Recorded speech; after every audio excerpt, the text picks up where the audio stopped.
petits tourteaux, aujourd'hui une toute petite vidéo pour vous faire part d'une mésaventure qui m'est arrivée vendredi. En fait, ce qui m'est arrivé, c'est que j'ai reçu un mail que j'ai cru de YouTube, mais il n'était évidemment pas de YouTube. Alors maintenant, avec le recul, c'est facile à dire, mais sur le moment, quand je l'ai reçu, j'ai cru que c'était de YouTube. J'ai lu le mail en diagonale qui disait qu'il y avait une plainte contre la chaîne parce qu'il y avait trop de vidéos de spam. Alors, vidéos de spam, je ne sais pas trop ce que ça veut dire. Et qu'en fait, j'ai été convié à attendre et ne plus uploader de nouvelles vidéos en attendant que YouTube, l'équipe YouTube, analyse ma chaîne et que si c'était bon, ils allaient me redonner le droit d'utiliser ma chaîne. Mais en attendant, il ne fallait plus rien que je fasse. Donc ça, c'est la traduction que j'en avais faite quand j'ai lu le mail en diagonale. Donc je suis allé sur mon compte YouTube, j'ai vu qu'il n'y avait pas de souci particulier, j'ai regardé la monétisation qui fonctionnait, tout ça. Donc je me suis dit, c'est quoi ce bordel? Bref, j'essaie de mieux comprendre le mail parce que je ne suis pas forcément super bon en anglais. Donc ce que je fais en fait, je fais un Google Translate et je relis le mail de fond en comble. Et là, à un moment, je vois même, il me demande des informations, à savoir qu'il fallait que je donne le nom de la chaîne, le contenu de la chaîne, et surtout, cerise sur le gâteau, il me demande le mot de passe de la chaîne. C'est là que je me dis, il y a quand même anguille sous roche. Mais je suis toujours pas convaincu, j'ai toujours un doute, je sais pas trop si c'est YouTube ou si c'est pas YouTube. Puis c'est vrai que des fois, on a envie de montrer patte blanche vis-à-vis de YouTube parce qu'on veut être clean, on veut pas se faire striker la chaîne. Donc je me suis dit, putain, mais je réponds ou je réponds pas? Mais là, en l'occurrence, ils disaient qu'ils allaient fermer ma chaîne si je répondais pas aux informations. En fait, évidemment, il faut surtout pas répondre, les enfants. Je vais vous montrer le mail. En fait, ça, c'est un mail que j'ai reçu dans les spams. Curiosité quand même, le premier mail que j'ai reçu qui m'a fait très peur, je ne l'ai pas reçu dans les spams. Pourquoi l'autre que j'ai reçu 4 heures après, c'est celui qui m'a fait peur en l'occurrence, pourquoi je l'ai reçu dans la boîte aux lettres normale, dans mes messages, et pas dans les spams? Pourquoi ce deuxième mail, l'enveloppe de ce mail, ce deuxième spam, il n'est pas allé dans les spams? Ça veut dire que quelque part l'enveloppe, parce que c'est en fait il y a un mail, c'est codé, il y a du HTML, il y a plein de choses. Ça veut dire que l'enveloppe du mail, elle a réussi à bypasser tous les firewalls de chez Google, quoi. Et donc, il est arrivé dans mes messages. C'est pour ça que j'ai eu peur.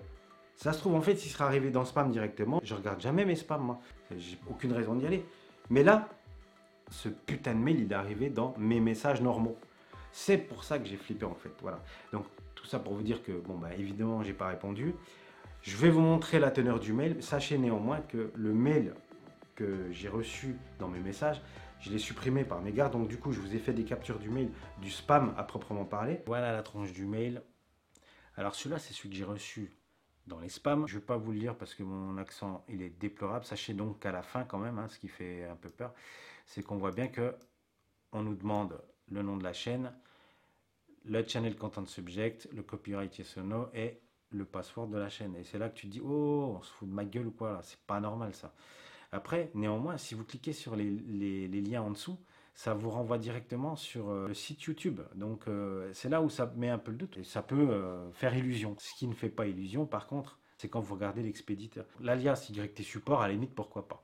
On peut se dire, ouais, pourquoi pas, ça peut être YouTube, il n'y a pas de souci. Par contre, si vous analysez bien le nom complet de l'expéditeur, yt.spam.control@mail.ru.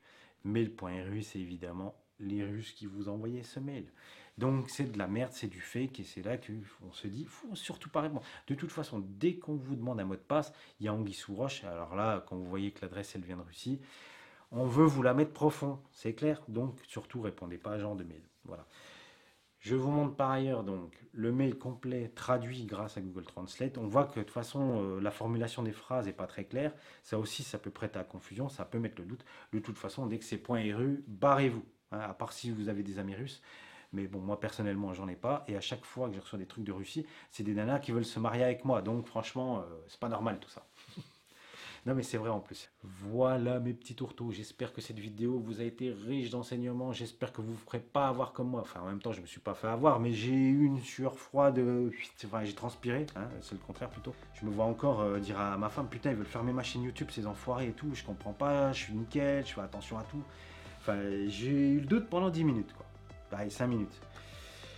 Tout est rentré dans l'ordre, la chaîne va bien, je vais continuer à faire plein de vidéos pour votre plus grand plaisir. Et sur ce, je vous salue mes petits tourteaux, bye bye, salut, salut, salut.